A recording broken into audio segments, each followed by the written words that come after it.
Hello दोस्तों, कैसे हो आप सब। आप में से ज़्यादातर लोग सोचते होंगे कहाँ फंस गए हैं, कहाँ अटक गए हैं यार बिटकॉइन क्रिप्टो करेंसी को लेके। मार्केट के अंदर शांति होती है तब भी हमारी हालत ख़राब रहती है, और यहाँ पे इतनी अशांति हो रखी है ईरान इजराइल अमेरिका को लेके, पूरे मिडल ईस्ट के अंदर हाहाकार मची हुई है। लेकिन फिर भी बिटकॉइन और क्रिप्टो करेंसी मार्केट पे कुछ असर ही नहीं पड़ रहा है। इतना ना ज़्यादा क्रैश कर रही है ना ज़्यादा ऊपर जा रही है। एक रेंज के अंदर है, 60 से 70 हज़ार डॉलर में बिटकॉइन घूमे जा रहा है, और ऑल्ट कॉइन्स भी कहीं ना कहीं स्टक देखने को मिल रहे हैं। तो यहाँ पर हो क्या रहा है मार्केट के अंदर, ओवरऑल इतनी कंफ्यूजन क्यों हो रखी है, और क्या क्रिप्टो करेंसी का कुछ भला होने वाला है। अच्छी बात क्या है कि बिटकॉइन ईटीएफ वाले दोबारा से अब बाइंग कर रहे हैं पिछले एक हफ्ते के अंदर, जो कि एक अच्छा सिग्नल है। और यहाँ पर क्या गोल्ड और सिल्वर की तरह, क्योंकि जैसे ही मार्केट जो है ये पैनिक की सिचुएशन हुई थी ईरान इजराइल अमेरिका के बीच में, गोल्ड और सिल्वर तो भागता देखने को मिला था, बिटकॉइन या करेक्शन लेता देखने को मिला था। लेकिन अब क्या चल रहा है गोल्ड और सिल्वर को लेके, बिटकॉइन क्रिप्टो करेंसी को लेके, यूएस की मार्केट को लेके क्या क्या न्यूज़ निकल के आ रही है, सारा कुछ मैं इस वीडियो के अंदर आपको बताने और समझाने की कोशिश करूंगा। लेकिन मुझे एक बात समझ में आ गई है, जब बिटकॉइन और क्रिप्टो करेंसी मार्केट के अंदर रिकवरी होगी ना, तो हमें मौका भी नहीं मिलेगा। 2-3 महीने हो गए हैं हम स्टक हैं या नीचे जा रहे हैं। तो ये हमने पहली बार नहीं देखा है, ये हम पिछले 10-12 साल के अंदर कई बार देख चुके हैं। और हर बार ऐसा लगता है यार अब तो दुनिया ख़त्म है, अब हमारा कुछ नहीं हो सकता, बिटकॉइन क्रिप्टो करेंसी मार्केट सब खत्म है। लेकिन जब वो रिकवरी करती है तो मौका भी नहीं देती है कि एंट्री बनाने का।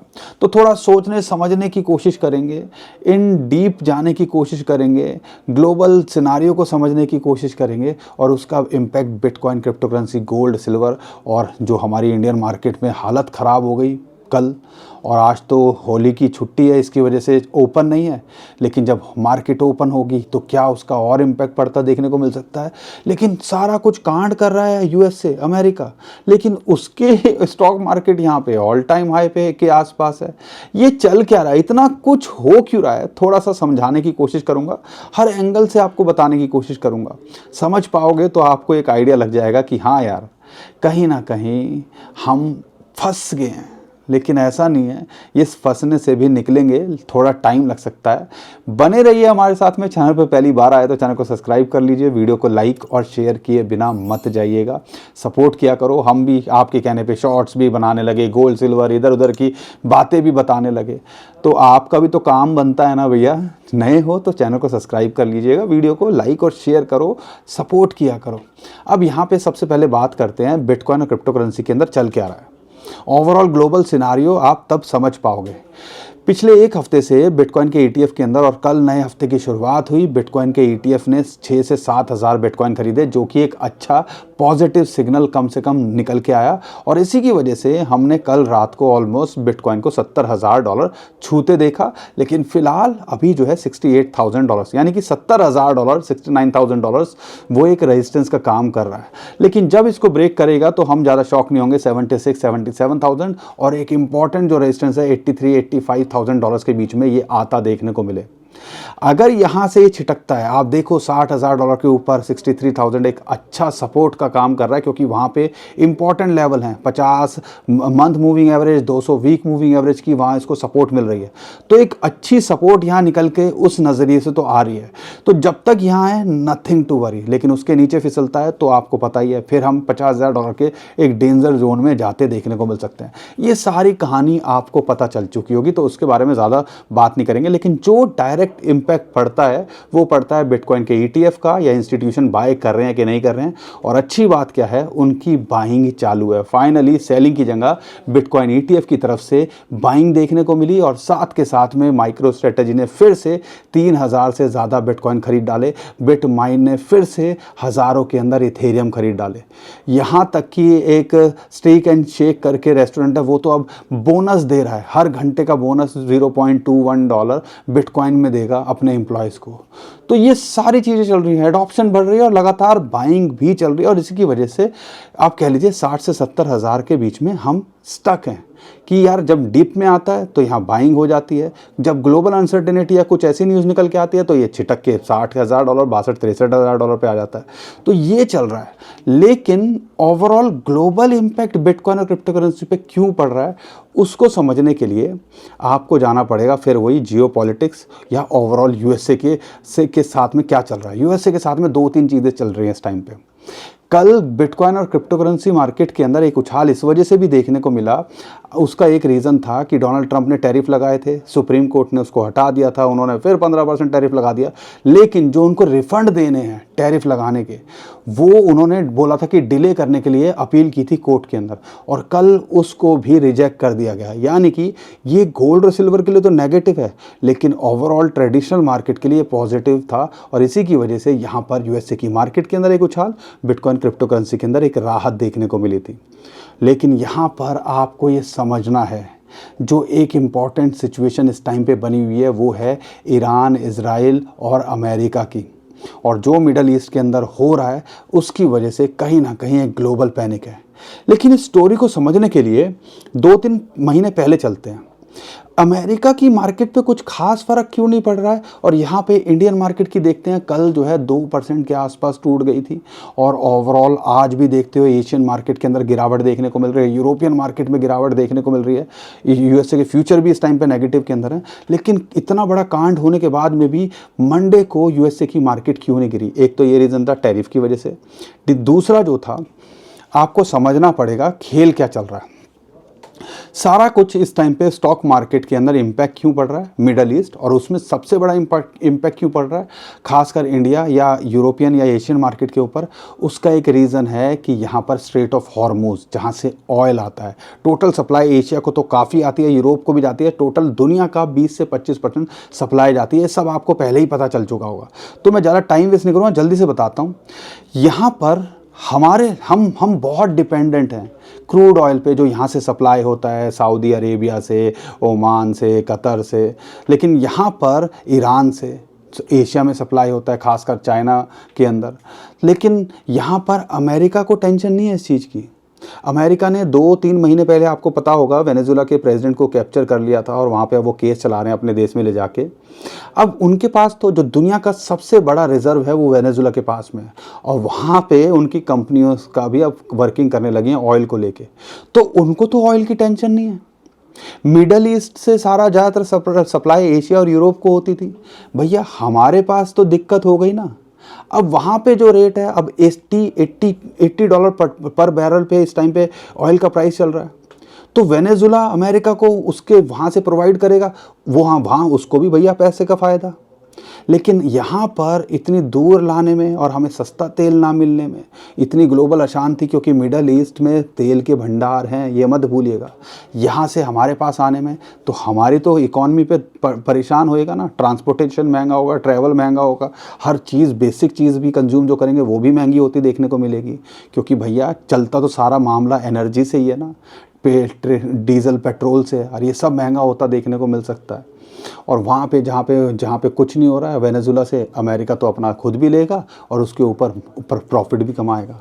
तो यहाँ उसको तो कोई टेंशन नहीं है, सारी टेंशन भैया हमारे यहाँ पे हो रखी है। इसी वजह से अगर आप देखते हो यूरोपियन मार्केट कल बड़ा क्रैश देखने को मिल रही थी, आज एशियन मार्केट 2-2, 3-3% तक टूटी हुई हैं। जापान की, चाइना की मार्केट देखते हो, और यहाँ पर स्ट्रेट ऑफ हॉर्मूज जैसे ईरान ने बंद करने की बात की है, उसकी वजह से हमारे ऊपर भी इम्पैक्ट पड़ रहा है। कल हमने भी गिरावट देखी, आज छुट्टी है होली की, लेकिन उम्मीद की जा रही है जब मार्केट खुलेंगी तो उसका इम्पैक्ट फिर देखने को मिलेगा। तो यार ये तो एक टेंशन है ही ना, और इसकी वजह से ओवरऑल इम्पैक्ट पड़ रहा है, और ये चीज़ की हमने देखना है। और अगर ये टेंशन और बढ़ती है, ईरान, और अभी तो लग रहा है कि यार उनकी टॉप लीडर को जो है सारी टॉप जो रिजीम चेंज करने की बात कर रहे हैं, टॉप लीडर जो हैं उनके सारे हटा दिए हैं ईरान के, लेकिन ईरान अभी भी रुक नहीं रहा है, ईरान भी अब रिटेलिएट कर रहा है, और कुछ बड़ा कांड हो गया तो मामला और ख़राब होता देखने को मिल सकता है। और ख़ासकर उसका इम्पैक्ट ऑयल की वजह से एशियन मार्केट, इंडियन मार्केट पर देखने को मिलेगा। गोल्ड सिल्वर को तो इससे फ़ायदा ही होगा। अभी गोल्ड और सिल्वर क्यों रुक गए हैं उसके बारे में बताऊंगा, पहले कहानी पूरी कर लूं। तो ये इसकी वजह से यहाँ पे ओवरऑल हो रहा है। अब इसी की वजह से आपको समझना है कि मामला कुछ और बढ़ गया तो टेंशन और बढ़ गई तो समझ लीजिएगा आने वाले टाइम के अंदर और दिक्कत हमारे साथ में होते देखने को मिल सकती है। अब इसके अलावा यहाँ पे गोल्ड और सिल्वर के अंदर एक बढ़त के बाद क्यों यहाँ पर एक जो है स्टॉपेज सा रुकावट सी देखने को मिल रही है, इसको भी कवर कर लेता हूँ। समझिएगा उसके 2-3 रीज़न है। एक तो टैरिफ की वजह से, जैसे मैंने बताया टैरिफ सुप्रीम कोर्ट ने बोला भैया रिफ़ंड दो, उनकी जो डिले करने की अपील थी वो खारिज कर दी। उसके अलावा यहाँ पर आपको सोचना है एक उछाल देखने को मिला, लेकिन अब उसके बाद प्रॉफिट, नया हफ्ता शुरू हुआ तो प्रॉफिट बुकिंग देखने को मिली। ईरान की टॉप लीडर को उन्होंने हटा दिया है तो ऐसा लग रहा है कि यार अब ये मामला ज़्यादा बढ़ता ना देखने को मिले, इसकी वजह से भी कंपनसेशन होते देखने को मिली, यानी कि वो न्यूज़ अब डाइजेस्ट होते देखने को मिल रही है। तो ये सारे रीज़न हैं, तो हमें हर चीज़ के लिए तैयार रहना है।